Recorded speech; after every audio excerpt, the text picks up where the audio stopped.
de Facebook, de Twitter a YouTube. También nos puede seguir en Instagram en Sin Censura Vicente Serrano. Déjenme saludar a los maestros porque ya llegaron. Al maestro Paco Cruz, casi 50 años en el periodismo, autor de una larga lista de libros como Las Damas del Poder, García Luna, El Señor de la Muerte, y sus libros de referencia, ya sabe, a lo mejor son un poco más difíciles de encontrarlos, ¿no? Como Tierra Narca o La Guerra que nos ocultan, que ya van para 10 años de haberse publicado, pero que son tan vigentes hoy como lo fueron hace 10 años. Saludo al maestro Paco Cruz, saludo al maestro Jaime Hernández, por décadas corresponsal mexicano en el extranjero, corresponsal de guerra, fundador y conductor de su espacio en YouTube, No Apto para Cínicos, que hay que respaldar, de 1 a 3 de la tarde, de lunes a viernes, No Apto para Cínicos, ahí donde está dando la batalla Jaime junto con su compañera de vida, Hildy, y pues su estilo único, está haciendo el espacio de 1 a 3, uno de los espacios favoritos para muchos de ustedes, como a las 5 el maestro Paco Cruz con sus charlas cruzadas. Así que, por cierto, quiero aprovechar para decir que le deseamos lo mejor en sus proyectos al querido Norman Pearl, por alguna razón que solamente él sabe, por cuestiones empresariales. Me ha informado que se va a ausentar de esta mesa. No estamos peleados, no se va para otro lado, simplemente me dijo: Vicente, no me da la vida. Y bueno, pues le mando un abrazo al maestro Norman Pearl. Ojalá que pronto se reincorpore a la mesa. Y por lo pronto, como dicen en el rancho y seguramente en tu pueblo, mi querido Paco, a darle que es mole de olla. Mi querido Paco, mi querido Jaime, ¿cómo están? No te escucho, Paquito. A ver si le prendes discúlpame, Vicente, estaba escuchando la entrevista con el canciller, así que apagué acá el sonido, el audífono. Pero buenos días, Vicente, Jaime Hernández, buenos días. Y Yago Batusay, que debe estar por ahí ya dando guerra, haciendo análisis noticioso para su análisis de 1 a 3. Pero bueno, Vicente, es que la verdad es que desde que empezamos la transmisión Sin Censura, y digo en plural, que Jaime todavía estaba durmiendo, pero empezamos, todo es interesante, pero mira, por lo que representa, por todo lo que representa, porque es un lunático con el dedo en el botón nuclear. Hay que destacar la noticia de el presidente de Estados Unidos, Donald Trump, que se siente Jesucristo, porque así publicó la foto, ¿no? Vestido con la túnica de Jesucristo. Ese es Donald Trump en toda su extensión, un tipo narcisista, maligno, que tiene comportamientos impulsivos, y muestra un deterioro cognitivo severo, así que trastornos de personalidad. Ya no lo decimos nosotros, Vicente, hay estudios de psiquiatras que advierten que Donald Trump presenta síntomas de ese narcisismo maligno, que es una combinación entre trastornos narcisistas de la personalidad, comportamientos antisociales, agresividad y paranoia, y hoy está viendo como enemigo al Papa León XIV.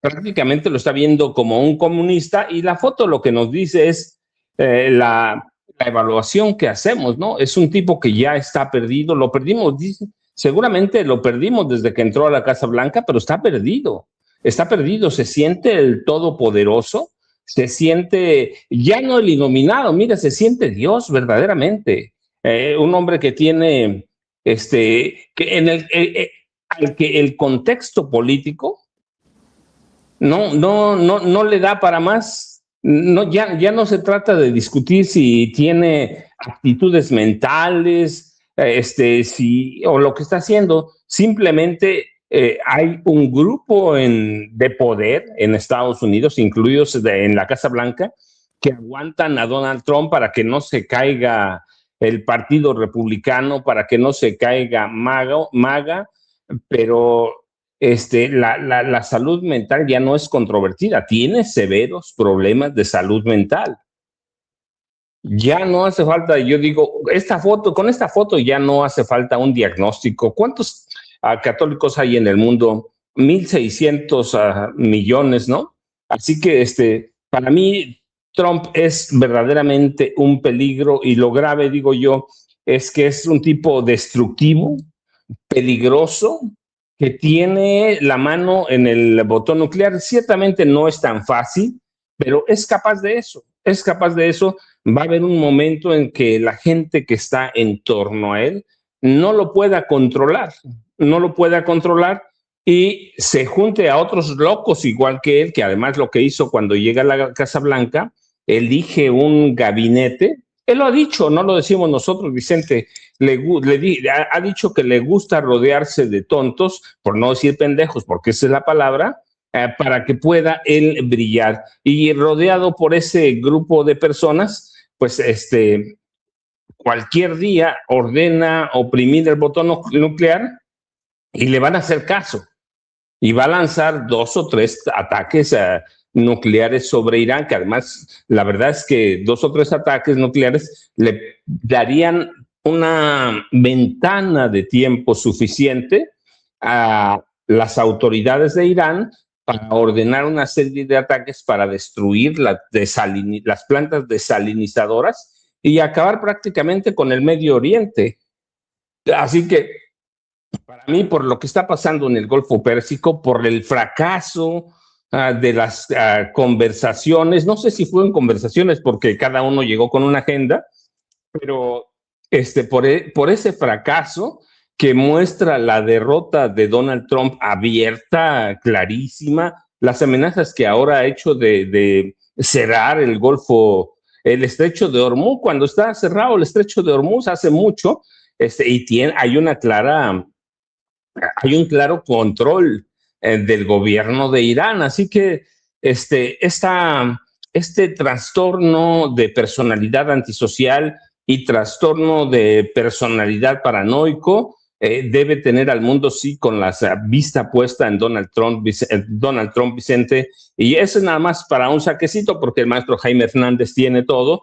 Y hay otras notas que acabamos de ver, Corina Machado, a Alejandro Moreno, que están igual. Yo digo que presentaste un menú, Vicente, de entrada de tipos paranoicos, locos, antisociales, todos ellos. La verdad, la amenaza que Alito hace al Chapucero hay que tomarla muy en serio. Es un tipo, sí, capaz de asesinar a Alejandro Moreno Cárdenas, capaz de mandar a golpear. Es un mafioso, y los mafiosos hacían eso, Vicente. Vicente Fox hablando otra vez.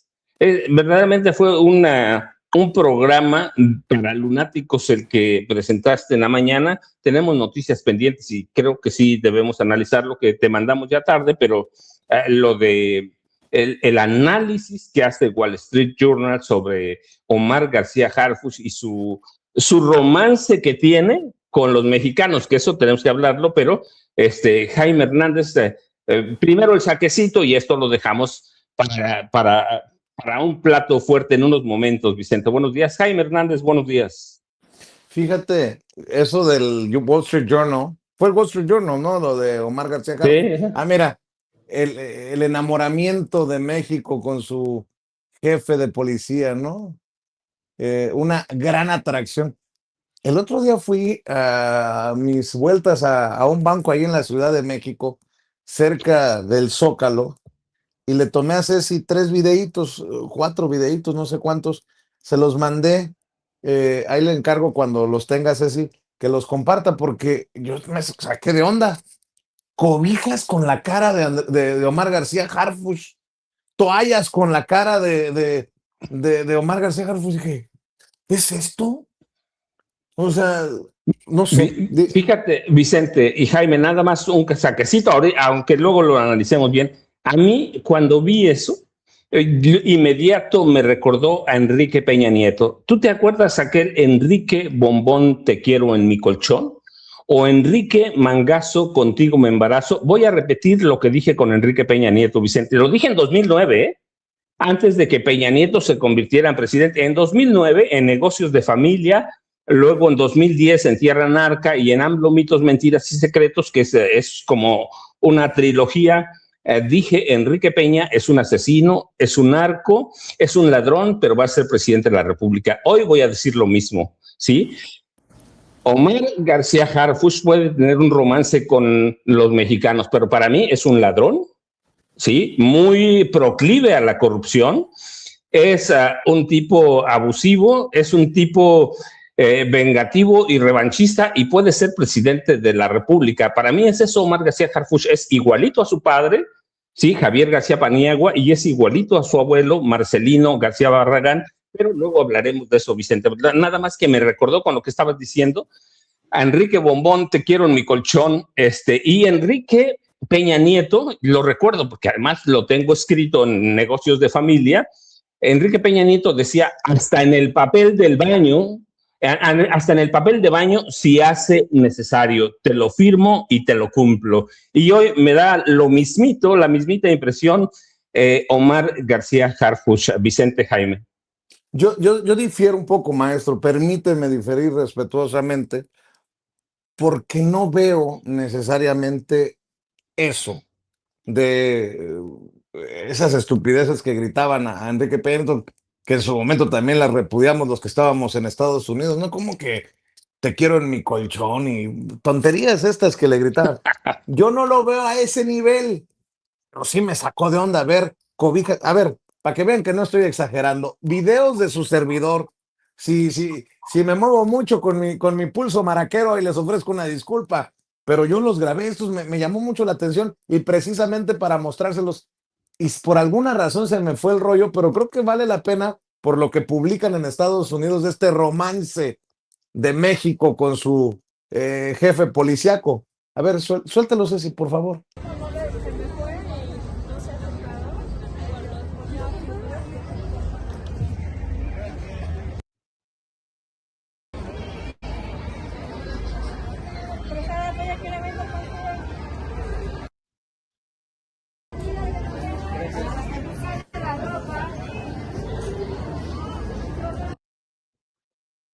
Cortitos, pero pues creo que queda claro, ¿no? A mí nadie me lo contó. Yo iba pasando por ahí y dije, ah, cabrón. Así lo dije, así dije. Imagínense, ah, cabrón. Dije yo, ¿y esto de qué se trata? Me llamó la atención y no sé por qué se quedó en el tintero hasta hoy. Mi querido Jaime, ¿cómo estás? Buenos días. Good morning, caballeros, good morning. Fuentes bien informadas han asegurado que después de esa escena, el afamado periodista Vicente Serrano se compró media docena de toallas y con ellas se sabrosea todas las mañanas. Es un cabrón. ¿Viste, Vicente? Es lo mismo. Es lo mismo. A ver, lo único que falta con Omar García Harfuch es que el pelo engominado, ya lo tiene engominado. La personalidad ampulosa, ya la tiene. No, a ver, quiero aclarar esto que acaba de decir Jaime, porque no quiero que me vayan a meter en el mismo saco de Alito Moreno que dice que le gusta el chile completito. Deberás seguir con Peña Nieto. No. A ver, ¿qué dijo ayer Alito Moreno? Mira, me hiciste sudar, minche. A ver, Alito Moreno, no me vayan a meter en el mismo saco de Alito Moreno. A ver, suéltalo, Ceci. No lo dije yo, lo dijo él. No, para que luego no andas diciendo cosas. Ceci, ya se nos durmió. Días aquí en la fundación echando un taco, reunión de trabajo con todos. Aquí están, preparamos un taquito de carnitas, miren nada más, a todo dar. Con un buen chile habanero.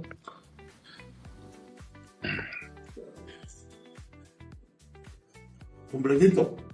Ay, mi rey, completito. Trabajando todo, mira. Se chingó el chile habanero completito, dice. Completo.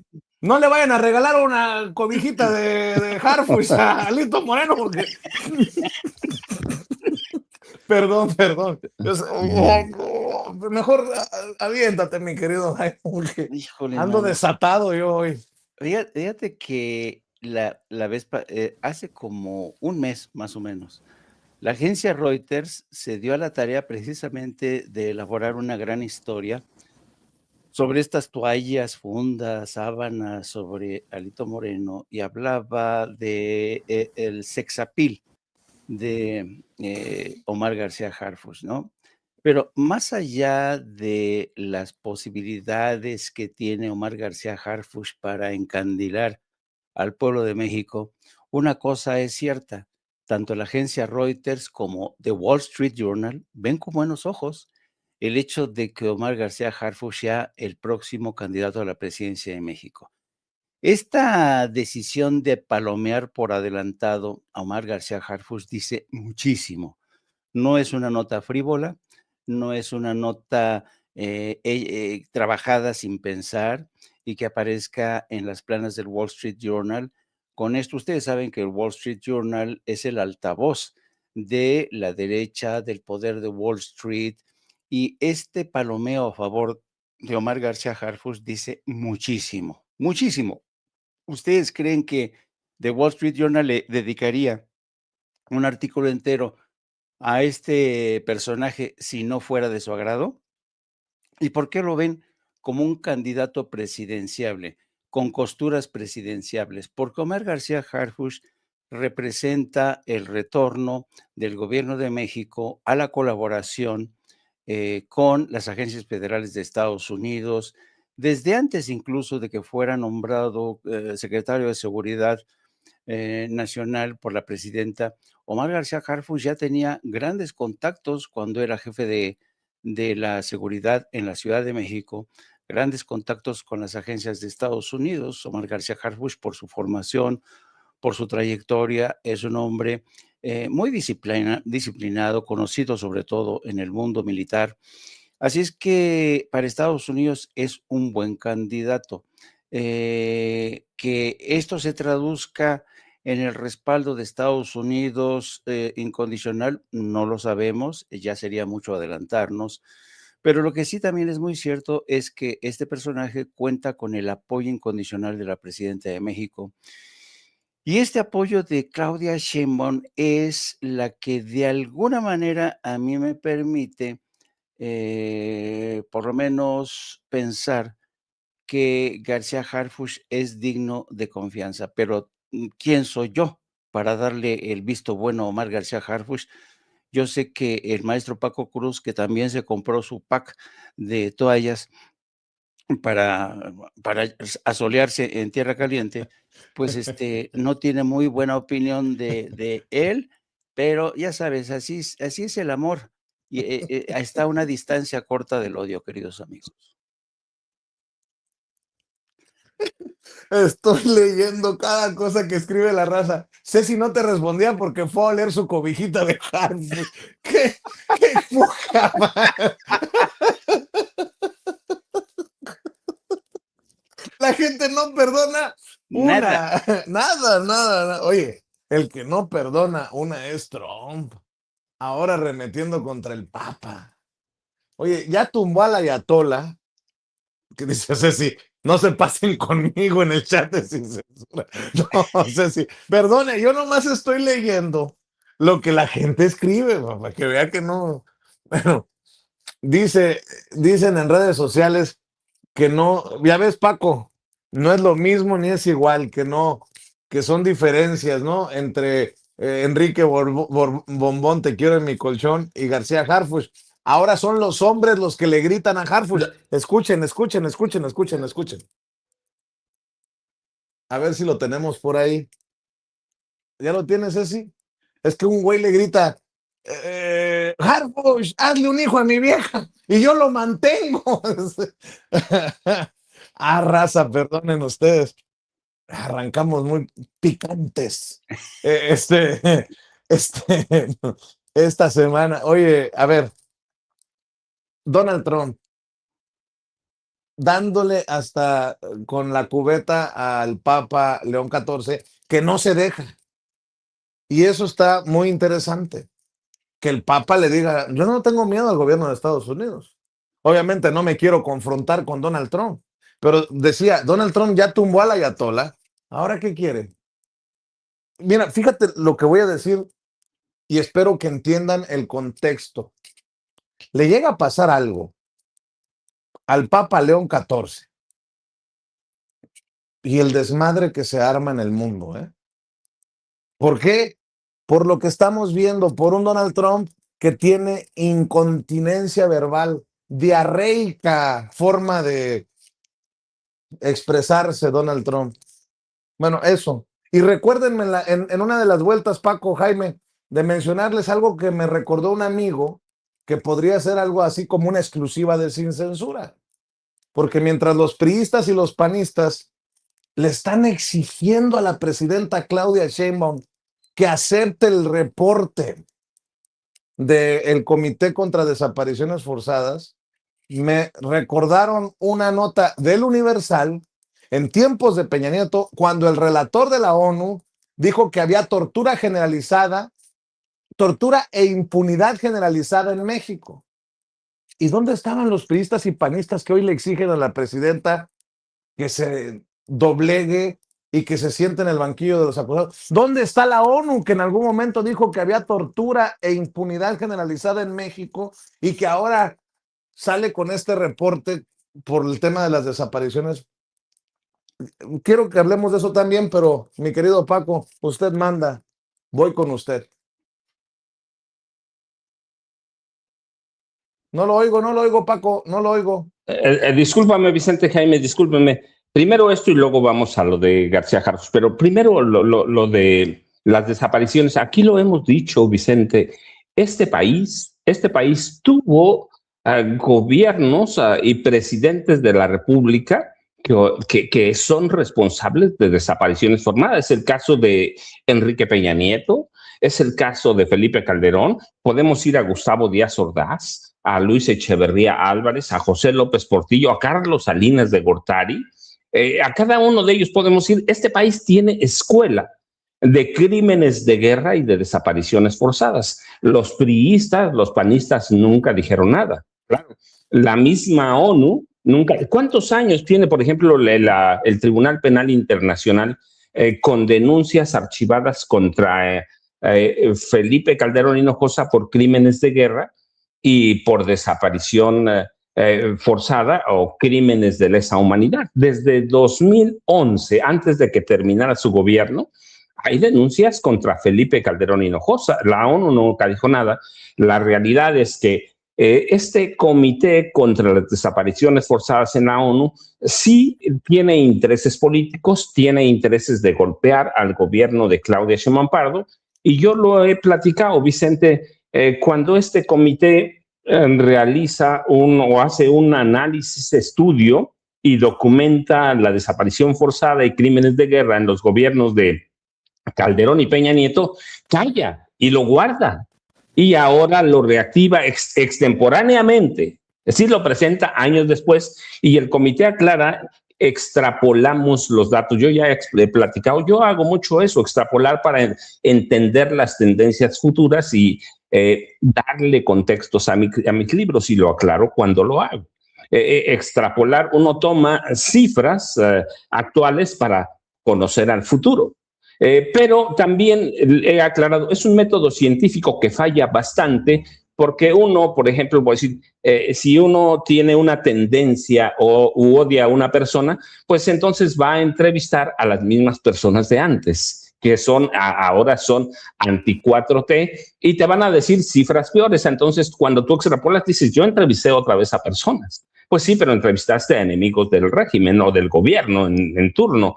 Así que lo que hicieron en el Comité contra la Desaparición Forzada fue elaborar un estudio amañado, tramposo, para golpear a la 4T. Eso es clarísimo, y llevarlo hasta la Asamblea General de la ONU. No sé si lo van a lograr, pero eso hicieron. Eso hizo este comité. Ya dijimos, ¿quiénes están adentro? Un jurista respetado, ecuatoriano, pero que finalmente se presta para golpear a la presidenta Claudia Sheinbaum Pardo. Yo he visto muchas, no sé cuántas entrevistas he visto con él, no ahora, viejas, en las que, por ejemplo, él decía, documentar un crimen de lesa humanidad es muy difícil. Bueno, pero pudieron documentarlo en el gobierno de Peña y en el gobierno de Calderón y no lo denunciaron. Lo hacen ahora, pero culpando a la presidenta Claudia Sheinbaum Pardo. Hay otro peruano que también lo que hacen es intentar favorecer a los gobiernos de su país. Así que lo que hacen es eso, es preparar un estudio con aparentes bases científicas o métodos científicos, pero manipulando todo para golpear. Así que es un informe golpeador cuando somos un país que tiene escuela de desapariciones forzadas, de crímenes de guerra. Históricamente, desde el gobierno de Adolfo López Mateos hasta el de Enrique Peña Nieto, mira, solo digo, ahí están los 43. Y luego con los gobiernos de Calderón, de Fox, Calderón y Peña, este país se convirtió en una tumba clandestina y nunca nadie dijo nada. Y claro, aquí lo hemos dicho, la prensa, ¿por qué no decía nada? Pues porque estaba muy controlada, pagada por los gobiernos panistas y priistas o priistas y panistas. Así que es un informe tendencioso, mal hecho, que aprovecha el método científico para llevar agua a su molino y para golpear a la 4T. Sí. Fíjate, Paco, fíjate, Jaime. Me lo pasa Angélica, este no lo había visto yo.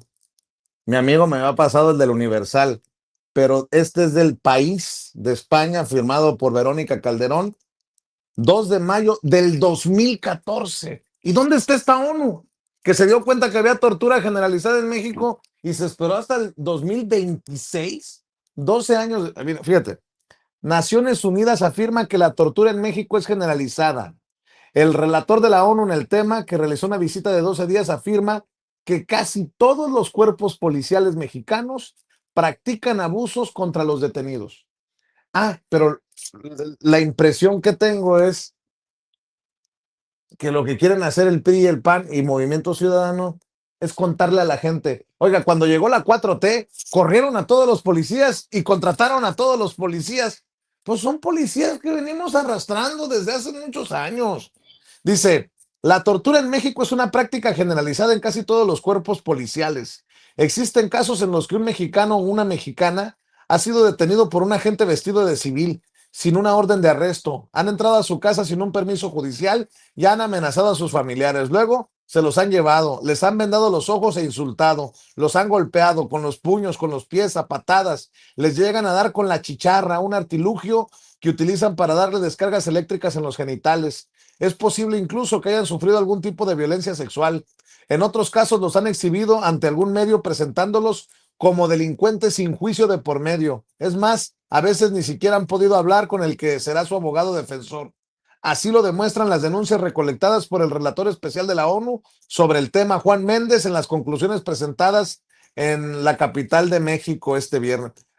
A ver, eso lo leo del periódico El País de 2014 y del periódico El Universal, que es lo que me había mandado mi amigo, este archivo, la ONU, y esta es del 10 de marzo de 2015.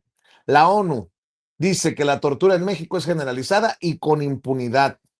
La práctica de la tortura es generalizada y la mayor parte de los casos están impunes, señaló el relator especial de la Organización de las Naciones Unidas, Juan Méndez, al presentar su informe anual de actividades en el marco de la sesión regular 28 del Consejo de Derechos Humanos. Indicó que esa práctica ocurre desde la detención hasta que la persona es puesta a disposición de los ministerios públicos y se usa con fines de castigo o como parte de las investigaciones. Y en respuesta al diagnóstico, el embajador Jorge Lomónaco, representante permanente de México ante los organismos internacionales con sede en Ginebra, dijo que el gobierno mexicano está en desacuerdo con el hecho de que se utilice el término generalizada porque no refleja la realidad.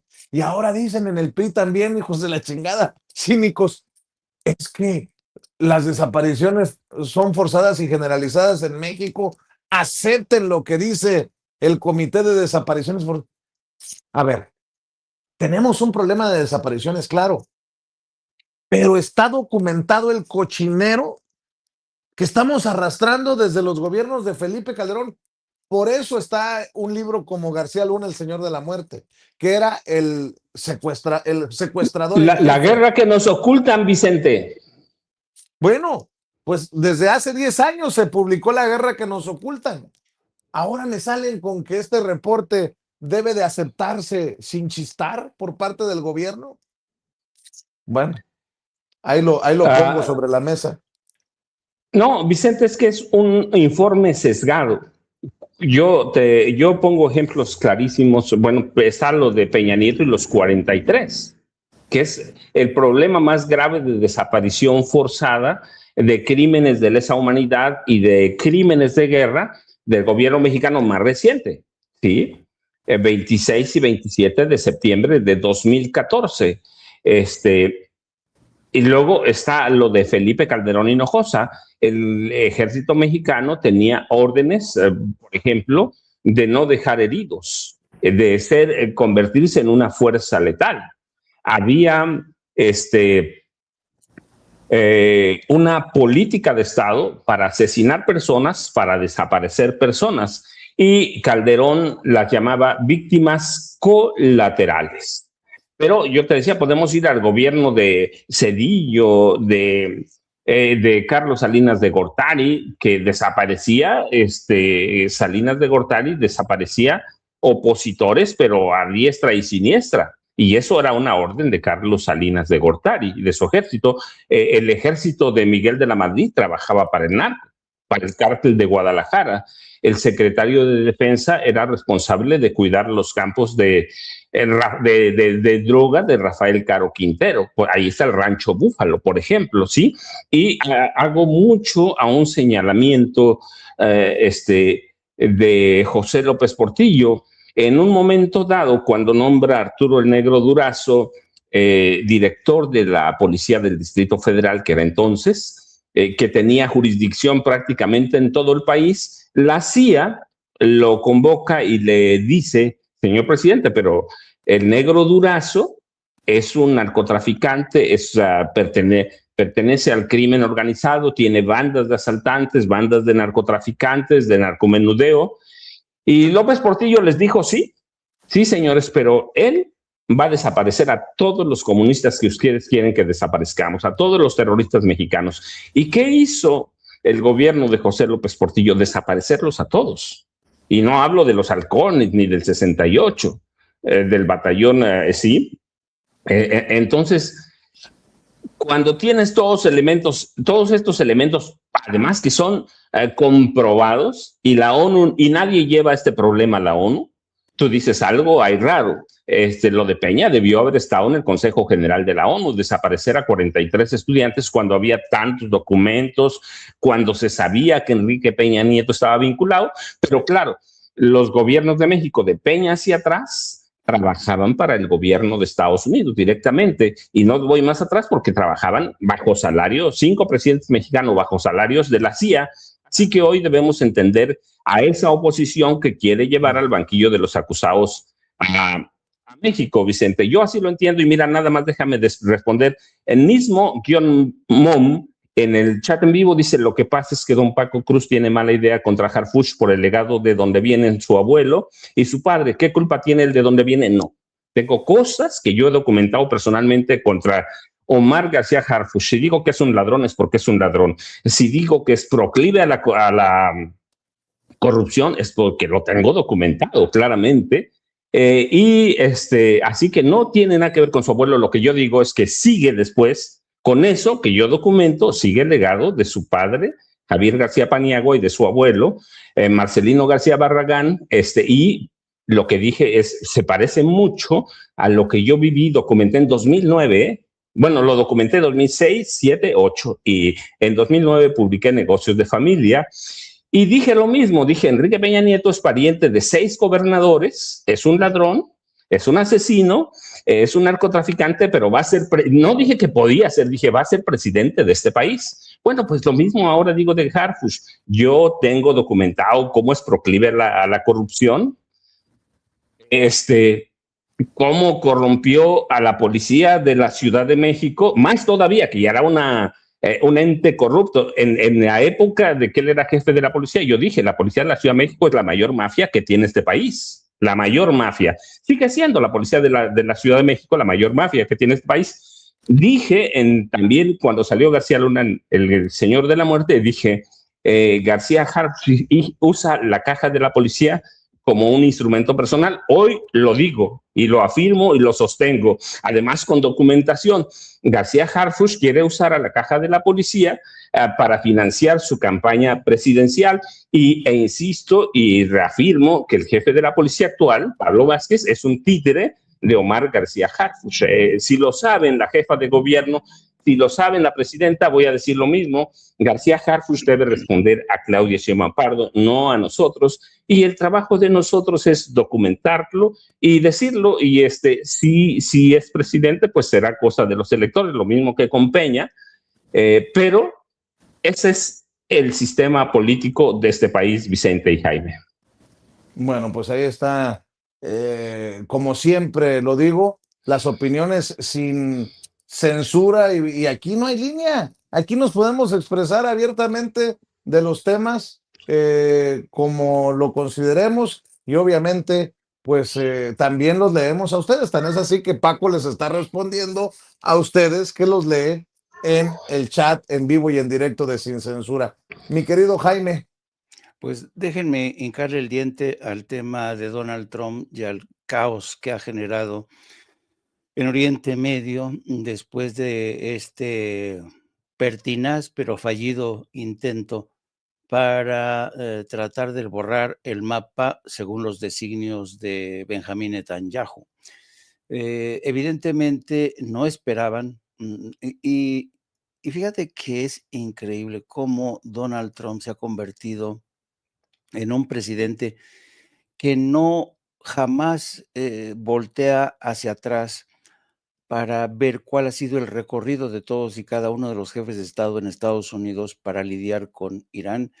Barack Obama logró un acuerdo, Bush nunca se atrevió a lanzar un ataque contra Irán porque sabía que podía resultar en un desastre total. Y durante todo este tiempo, Benjamín Netanyahu, durante 40 años, Benjamín Netanyahu se ha empeñado en arrastrar a Trump a la guerra con Irán, cosa que ha conseguido, pero además lo ha conseguido de la forma más... ustedes saben que, por ejemplo, dos de los hijos de Donald Trump, una de las hijas y Trump Jr., forman parte, tienen activos en una de las empresas que forma parte de la maquinaria de propaganda que maneja el Ministerio de Asuntos Exteriores de Israel. Toda la familia de Trump está comprada por Israel, toda. Así es que no es de extrañar que Donald Trump accediera a los caprichos de Benjamín Netanyahu, pero las cosas no han resultado como esperaban para Trump ni sobre todo para Netanyahu, que está luchando por su supervivencia política, tiene serios enfrentamientos con el ejército israelí que está rebasado por las circunstancias, ya no tienen personal para seguir combatiendo, protegiendo el flanco norte en la frontera con Líbano, y prácticamente Tel Aviv ha sido reducido a un cenicero, todo carbonizado, todo destruido, todo derruido. Benjamín Netanyahu, a pesar de eso, sabe que su futuro político depende de la continuidad de esta guerra. Él quiere que Israel se mantenga en un proyecto de guerra permanente y sigue presionando a Estados Unidos a favor de ello. Hace como un par de horas Netanyahu dijo en una conferencia de prensa que el vicepresidente de Estados Unidos, J.D. Vance, le había informado puntualmente por teléfono sobre los logros, los problemas de la última ronda de conversaciones en Islamabad con la contraparte iraní, lo que da una idea de hasta qué punto el vicepresidente de Estados Unidos le rinde cuentas a Benjamín Netanyahu. Y por otro lado, faltan aproximadamente una hora. Dentro de una hora, a las 8 de la mañana, tiempo de México, tiempo central en la República Mexicana, comienza el bloqueo prometido por Donald Trump, un bloqueo que yo no sé cómo va a instrumentar, porque es casi imposible contener el ingreso y la salida que controlan Irán. Y además, una cosa interesante, el 80% del petróleo que sale del estrecho de Hormuz va destinado a China. La pregunta es, ¿Estados Unidos se atreverá a hundir buques petroleros chinos? Yo, la verdad, no lo veo, no lo veo. Y luego, por otro lado, tenemos el papel que está jugando Turquía. Tayyip Erdogan, el presidente turco, ha amenazado con invadir Israel. Dice que el problema de Oriente Medio se llama Israel, que hay que desmantelar a esa nación, hay que eliminar a Benjamín Netanyahu. Vaya, sin pelos en la lengua, Tayyip Erdogan, efectivamente, Benjamín Netanyahu se ha convertido no en una piedra en el zapato, se ha convertido en un peligro extremo para la supervivencia de todo Oriente Medio y quizá del mundo, porque son muchos los informes que establecen que Israel, que tiene más o menos entre 90 y 100 cabezas nucleares, estaría dispuesta a lanzar también una bomba nuclear contra Irán, pero ayer mismo Irán advirtió que ellos podrían responder en la misma medida. Así es que las cosas siguen sin moverse. Vamos a ver si Donald Trump es capaz de detener el flujo. Yo lo veo tremendamente complicado. El Reino Oye, Unido y Francia han anunciado en el curso de las últimas horas que van a trabajar a favor de tratar de desactivar esta crisis, de tratar de establecer un flujo normal en el estrecho de Hormuz, pero ya Irán advirtió que mientras no se cumplan sus exigencias, que son, uno, el reconocimiento del estrecho de Hormuz, el reconocimiento soberano sobre el estrecho de Hormuz que comparte con Omán. Dos, el levantamiento de las sanciones que han dejado en ruinas a la economía iraní durante casi medio siglo. Tres, si antes el principal argumento de Israel y de Estados Unidos es que Irán no puede tener armas nucleares, ¿no? Y durante mucho tiempo Irán ha dicho, no me interesa tener armas nucleares, no tengo armas nucleares. Pero ahora, después de 2 ataques unilaterales en el curso del último año, Irán no tiene más remedio que hacerse con un armamento nuclear y todo el mundo lo reconoce así. Así es que va a estar difícil que Irán renuncie a este proyecto de armamento nuclear. o- Y sabemos también que tanto Rusia como China siguen protegiendo a Irán. Qué bueno que sea así, porque Israel, Benjamín Netanyahu es muy valiente, sigue amenazando a Irán porque, claro, tiene la cobertura de Estados Unidos, no de la OTAN, no de la OTAN, porque la OTAN no es estúpida, los líderes de la OTAN no son tan estúpidos como Donald Trump, pero ahora vamos a ver si Rusia y China, vamos a ver el papel que juegan, pero sobre todo el papel de el presidente de Turquía, el señor Erdogan.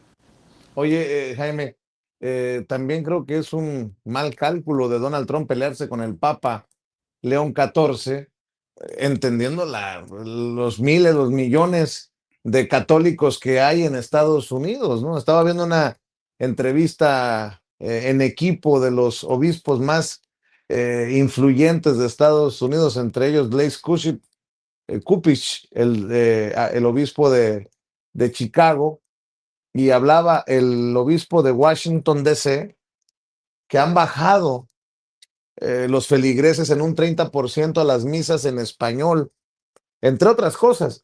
Creo que Donald Trump, al pelearse con el Papa, incluso al subir algo que podría resultar una blasfemia para muchos católicos, él como Jesús, políticamente es eh, pues eso, un balazo en la pata. Mira, cualquier estratega político te diría que un sacerdote, no un papa, un sacerdote equivale a 100 soldados. Con esto te das cuenta del poder que tiene la iglesia. Ahora, a mí me llama mucho la atención esta estúpida decisión de Trump de pelearse con el Papa y luego la decisión de Pete Hegseth, el secretario de Guerra, de reconvenir al representante del Vaticano en Washington, lo llamó para regañarlo. Primera vez en la historia que el Pentágono llama al representante del Vaticano para regañarlo. Y eso que la iglesia, también hay que decirlo, la iglesia es poderosa, pero también la iglesia ha sido bastante timorata, bastante tolerante en el caso de los archivos Epstein. La iglesia no ha dicho ni mu con el tema de pederastía que involucra a Donald Trump. Bueno, ¿con qué cara? Exacto. Entonces, la iglesia se ha mantenido calladita, pero Donald Trump con esto demuestra que, y veíamos la imagen que proyectaban más temprano de Donald Trump presentándose a sí mismo como el Salvador. Esto te habla de realmente el egocentrismo, está completamente desequilibrado. Donald Trump se cree realmente que él es un emisario de Dios, se lo cree, y mucha gente a su alrededor cree que es el emisario. La defensora de la fe de la Casa Blanca asegura que Donald Trump es el emisario de Dios. Se lo creen de verdad. Entonces, yo creo que Donald Trump está viviendo todo esto, y esto es lo trágico, como si estuviera dirigiendo un reality show. El problema que este reality show, en donde él sale de descendiente, emisario de Jesucristo, como el hombre que ha llegado para salvar a Estados Unidos frente a los enemigos, esto es una historia que él se está creyendo.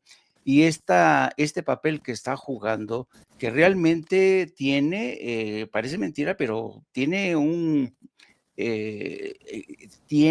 poderoso poder de disuasión entre cierta base conservadora de Trump. Pero esto nos puede llevar a todos patas de cabra, porque es muy peligroso lo que está haciendo Trump, pensando que sigue dirigiendo un reality show, cuando lo que está ocurriendo es que están ocurriendo la muerte de decenas de miles de personas en Irán, en los países del Golfo. La economía está a punto de colapsar. Si seguimos, Estados Unidos el viernes pasado amanecía con un 3.3% de inflación, algo sin precedentes en los últimos 2 años. El estrecho de Hormuz va a seguir cerrado. Así es que, y todo por culpa de este idiota. De veras, es increíble que no hayan todavía, el Partido Republicano no haya tenido los arrestos suficientes como para deshacerse de este presidente que está llevando a toda una nación al precipicio. Por cierto, también salió la académica Denise Dresser a atacar a la presidenta Claudia Sheinbaum, solo por ir dejando otros temas sobre la mesa.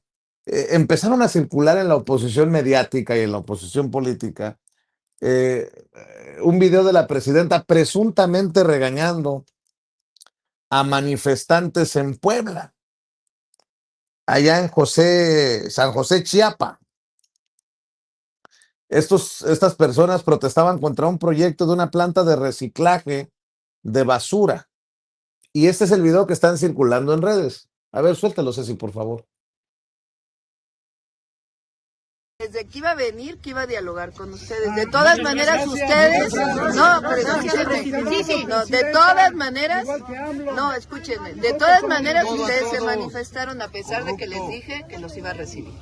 De todas maneras, los estoy recibiendo. A pesar de que en un evento de vivienda, donde estamos entregando a la gente vivienda, ustedes vinieron a manifestarse, a pesar de que desde antes yo les dije que los iba a recibir. Lo primero... Pero si me van a escuchar, me van a escuchar.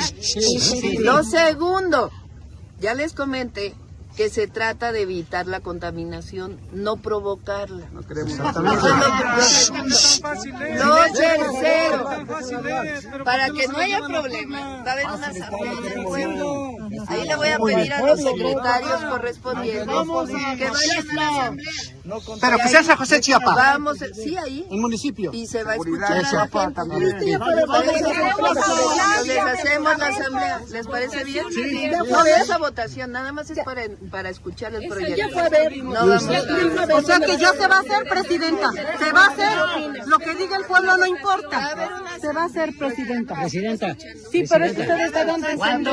Y van a venir los secretarios a informar. Nosotros no vamos a hacer nada que esté en contra del pueblo. Pero ustedes tienen que también escuchar. Pero porque una cosa si se es dejan escuchar, llevar por lo que no nomás dicen, escuchar lo que ustedes ya pusieron. Por cualquier cosa. Es escuchar y analizar las cosas. Ustedes quieren traer millones de basura y en el presidente y en la presidencia ni un carro para basura tienen. A Puebla hasta acá sí va a haber. Nuestro municipio no tiene ni carros de basura. Bueno. Préstame su... Gracias. Gracias,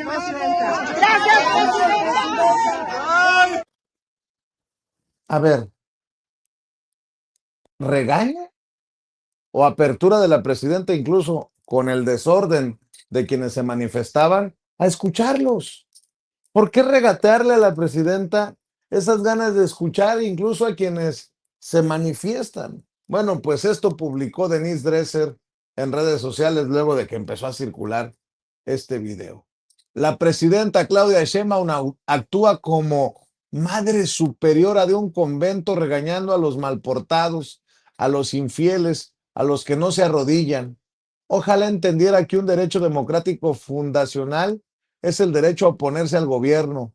Por la razón que sea, es impactante la poca tolerancia que tiene ante el disenso, la crítica, la oposición que debe existir para obligar al gobierno a corregir, a ser mejor. Le preguntaré a la académica, ¿es mejor un basurero a cielo abierto o una recicladora? Porque ahí está, es parte del debate. Pero bueno, esa es Denise Dresser. Y nada más por no dejar, de aquí hasta que nos gane la presidenta con el maestro Paco, con el maestro Jaime, Raimundo Rivapalacio, me llama la atención, no crean que lo traigo a colección nada más por traerlo. Raimundo Rivapalacio publica que Morena podría perder San Luis Potosí, aunque es del Verde con el Pollo Gallardo. Podría perder Campeche. ¿Y cuál otro vi por aquí? Que no está muy contenta, dice la presidenta Claudia Sheinbaum Pardo, con el reporte que le dieron. SOS, elecciones en riesgo. Las derrotas en las gubernaturas podrían ser un dominó que dé victorias a la oposición y a los rebeldes de la coalición, con lo cual la mayoría calificada de Morena en el Congreso pasaría a la historia. Habla de que Morena podría perder Michoacán, gobernado hoy por Alfredo Ramírez Bedoya. ¿Será el factor Uruapan? ¿O qué le darían a conocer las fuentes a Raimundo Rivapalacio? Campeche, dice, en donde Laida Sansores gobierna, y en San Luis Potosí. Atención en Campeche, porque hablan de una alianza PAN y Movimiento Ciudadano. No vayan a salir por ahí los influencers, youtuberos entendió el que entendió. Mi querido Paco, con lo que usted quiera, maestro. Fíjate, Vicente, es bien interesante lo que dice Raimundo Rivapalacio. Jaime, que tiene como 50 años, más o menos los mismos que yo, reporteando, sabe que tenemos trampas para no embarcarnos en ciertas notas. Por eso yo afirmo siempre, ¿sí? Cuando las tengo, las pruebas a la mano, los de Omar García Harfuch. Pero lo que hace Raimundo Rivapalacio es una trampa. Podría perder, sí, pero podría no. Podría perder San Luis Potosí, sí, pero es un bastión del Partido Verde Ecologista de México, aquí lo hemos dicho. Sí, podría perder Campeche, pero podría, ¿no? Es decir, es una trampa de un tipo que es tramposo, de un tipo que recibía órdenes de Genaro García Luna. Así que lo que están haciendo es jugando con los tiempos electorales. Lo que hace, por ejemplo, Denise Dresser, ¿sí? Están jugando. Yo no recuerdo, a lo mejor ustedes sí, yo no recuerdo en algún momento que Enrique Peña Nieto, por ejemplo, haya recibido a colonos para dialogar con ellos. Esto no fuerte o suave, como quieran, pero para dialogar. Creo que alguna vez les dijo, hagan una, ¿cómo le llaman? Una cundina. Unas tandas. Unas tandas para que construyan sus casitas. Creo que esa vez sí los recibió. Nótese mi sarcasmo, ¿no? Yo quiero ver si ustedes recuerdan que Calderón haya salido a dialogar con la gente, un presidente fuera de Andrés Manuel López Obrador que haya salido a los pueblos o a cualquier lugar de México a dialogar con la gente, a recibirla, pero además a es tan atropellado todo esto que los colonos, y en eso tiene la razón la presidenta, hay información que no reciben. Están mezclando la recicladora con no tener camiones de basura, que eso tendrían que reclamarlo en el municipio. Si el municipio no les hace caso, habría que ir a la legislatura de Puebla, el gobernador de Puebla. El problema en este país, Vicente, Jaime, es que de pronto queremos cargarlo todo a la presidenta. ¿Qué es lo que pasa en la mañanera? Muchas veces llegan los periodistas con temas específicos locales que se han convertido en gestores para solucionar problemas de sus comunidades. Y entonces, quienes anulan a los presidentes municipales, quienes anulan a los gobernadores, a las legislaturas estatales, son ellos. Son ellos. Entonces, pero bueno, también hay que recordar en todo ese contexto, estamos ya en año electoral, ya entramos, aunque las elecciones de medio término son hasta 2027, 17 gubernaturas, 17 legislaturas estatales, presidentes municipales, regidores, son 2027, los ánimos ya están calentitos, Vicente, Jaime, así que ya estamos en año electoral, y así debemos entenderlo. Raimundo Riva Palacio, el hombre de Genaro García Luna, está haciendo su juego, lo mismo que Denise Dresser y que cada uno de los periodistas. Acabamos de ver, además de, por ejemplo, de Denise Dresser y de Raimundo Riva Palacio, acabamos de conocer todo el entramado de corrupción de Silvano Aureoles Conejo. No solo fue un hombre que hace honor a su apellido. Cuando yo era niño, seguramente ustedes también en algunas partes, conejo era robar. Sí, decir que ahí viene un conejo, decía ahí viene un ladrón, o cuídate de fulano de tal porque es un conejo. Silvano Aureoles, se robó ¿cuánto dinero? Sí, como 5,000 millones de pesos. Es una simpatizante de narco, pero el tema lo va a aprovechar todo el mundo, ¿sí? Para lo que sea. Ese año electoral debemos entenderlo así y debemos tenerlo presente. Nunca hemos dicho, por ejemplo, y esto es para responder a algunos de los del chat, nunca hemos pedido que Raimundo Riva Palacio presente una denuncia, si tiene los documentos, o que Anabel la presente. Uno documenta, publica u opina, porque también se vale, hay artículos de opinión aquí mismo, y lo da a conocer, y ya la gente tiene que decidir si el periodista es creíble, si no es creíble, si puede presentar pruebas, si no presenta pruebas. Pero el lenguaje es muy importante, recuerden, podría. Sí, Jaime Hernández podría regañarme, pero podría, ¿no? O podría estar de acuerdo, pero podría, ¿no? Es un lenguaje tramposo de los periodistas. Siempre hay que, si uno está seguro, si uno tiene las pruebas, hay que afirmar y hay que decir, y nunca vamos a presentar pruebas, nunca vamos a denunciar ante el MP, porque entonces trabajaríamos para la fiscalía. Que la fiscalía haga su trabajo. El trabajo de nosotros es documentar, publicar, opinar, analizar. Así que en el caso de estos, estamos en año electoral, Vicente Yeri, y no hemos visto nada. En la medida que nos acerquemos al 2027, este país va a ser una guerra política, literalmente hablando. Y como dicen en mi pueblo, Vicente, y seguramente en los de ustedes también, el que tiene saliva come más pinol. Sí, lo escuchaba, ese refrán de mi nana Concha, que en paz descanse. A ver, dos casos. Ojo con lo que está pasando en Perú, ¿eh?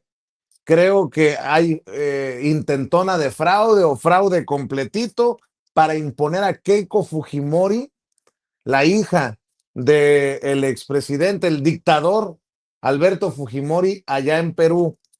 Y a Río Revuelto, ya saben, ¿no? Ahí complétenla ustedes. Ojo con lo que está pasando en Perú.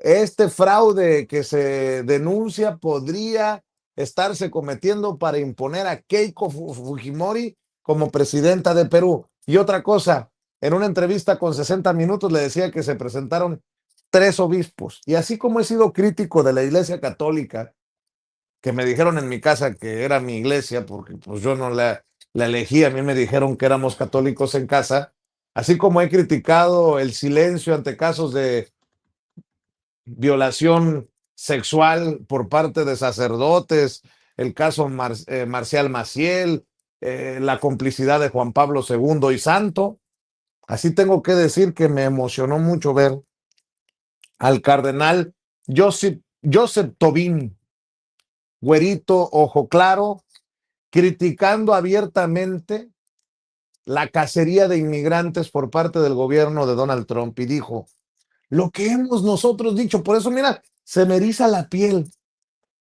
Cuando tienen que esconder sus identidades, tienes que esconder tu cara para aterrorizar a la gente, cuando de hecho violan las garantías de otros, cuando violan la Constitución, creo que tenemos que denunciarlo, tenemos que hablar fuerte, tenemos que decirlo.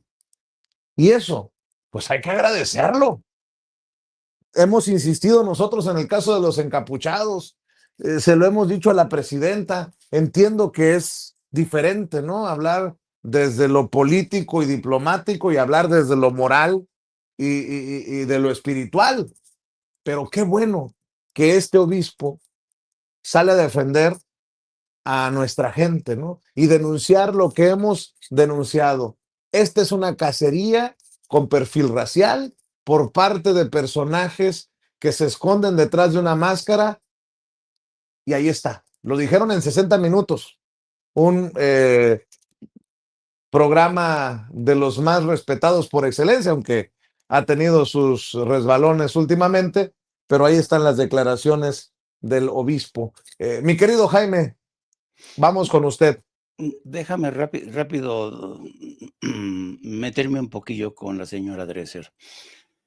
Si hay alguien en este país que tiene la pinta de una madre superiora, esa se llama Denise Dresser. Algo descocada cuando se pone a perrear, pero permítame decirle con el de verdad, Denise Dresser A parece reggaetonear para que no se escuche tan feo. a Jaime. reggaetonear. Cuando Denise Dresser parece una madre superiora, regaña a todo mundo, reconviene a todo mundo, ella es la máxima autoridad, y además tiene pinta de madre superiora, menos cuando se pone a perrear reggaetón. Segundo elemento, yo creo que efectivamente el maestro Paco, al que admiro yo muy profundamente, tiene toda la razón del mundo. Una de mis primeras lecciones en periodismo fue: ten mucho cuidado con el uso de podría. ¿Por qué?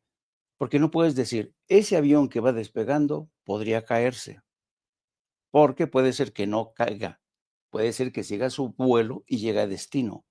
El uso del podría está muy, muy cuestionado, por lo menos en el viejo periodismo. Y el hecho de que Raimundo le conceda a la señora Quirós una posibilidad de victoria en Michoacán, ya con eso se desautoriza a sí mismo Raimundo Riva Palacio. Así es que nada más que decir en estos 2 puntos. Por lo que toca a la Iglesia Católica en Estados Unidos, déjame decirte, Vicente, sí, es bueno que la Iglesia Católica se pronuncie y arrope a la comunidad migrante, pero solamente hay que tener en cuenta una cosa. Si no fuera por los migrantes, la Iglesia Católica en Estados Unidos estaría en ruinas. No, tú sabes que gracias a los migrantes, gracias a la fe, a la devoción de los migrantes, la Iglesia Católica en todos Estados Unidos ha experimentado un renacimiento. ¿Por qué? No solamente porque los migrantes, cuando van a misa los domingos, se sacan sus $5 para ponerlos en el cepillo, la limosna, ¿no? Los migrantes es realmente una de las principales fuentes de ingreso de la Iglesia Católica. Por tanto, la Iglesia Católica está en la obligación de defenderlos, no por las razones santas o sacrosantas que tendría que tener, sino porque más le vale que defienda a la comunidad migrante, porque de ella depende su futuro. Si no fuera por los migrantes, la Iglesia Católica en Estados Unidos estaría en serios problemas. Pero también habría que decirlo, con la Iglesia Católica ha fallado a la hora de denunciar a Donald Trump y a toda su gente por los escándalos de pederastía, violación de menores, tráfico sexual de adolescentes. Se ha quedado callada y creo que tiene que pronunciarse más en este sentido. ¿Y qué más? ¿Qué otro tema dejaste por ahí en la mesa? De Tocho, Morocho, el posible fraude electoral en Perú para imponer a Keiko Fujimori, ¿eh? Bueno, sobre Perú, acuérdense que, fíjense, lo que es que el caso de Perú, ¿sabes cuántas presidentes ha tenido Perú en los últimos 10 años? 9. 9 presidentes ha tenido Perú en los últimos 10 años, con lo cual te habla de una inestabilidad brutal. Y acuérdense que Keiko Fujimori, esta es la 4ª ocasión que contiende a la presidencia y en las anteriores ocasiones siempre se caía en la segunda vuelta, siempre. Vamos a ver si esta ocasión, aprovechándose del desconcierto ya que es eterno en Perú, consigue la victoria en la segunda vuelta. Es cierto que hay preocupación por el manejo de al menos 200 casillas electorales. Este lunes a primera hora tuvieron que seguir votando algunos peruanos porque habían tenido serios problemas en la organización de sus casillas. Pero, insisto, yo no doy por seguro que Keiko sea la ganadora. Puede ser, podría ser, ¿vale? Pero depende de la segunda vuelta, a qué candidato se enfrente en la segunda vuelta. Y ya saben, los espero a la 1 de la tarde con mi compañera de vida, mi hermosa compañera de vida, Hildy, y mi ideólogo de cabecera, que ya parece más un plurinominal, Yago Batusay, con sus... yo no creo que tenga nadie más un editorialista como yo tengo, superior a los Raimundo Rivapalacio, a los Lore de Mola, a todos. Ya cómprale su cobijita de Harfush. Allá no. De una a 3, ya saben, no apto para cínicos con el maestro Jaime Hernández. Mi querido Paco, tus redes sociales, por favor. Vicente, antes hay que inaugurar a los periodistas plurinominales, así que ya saben, @Paco Cruz Jiménez en X, antes Twitter, Francisco Cruz Jiménez en Facebook, y nos vemos mañana tempranito, Vicente, si Donald Trump no decide antes otra cosa. Jaime, igual nos escuchamos de 1 a 3. Si Dios Trump no decide otra cosa, Jaime, nos vemos de 1 a 3. Yo ya saben, @Paco Cruz Jiménez en X, antes Twitter, Francisco Cruz Jiménez en Facebook, Vicente, Jaime. Y a las 5 la charla cruzada, que no se nos olvide. A las 5 todas las tardes.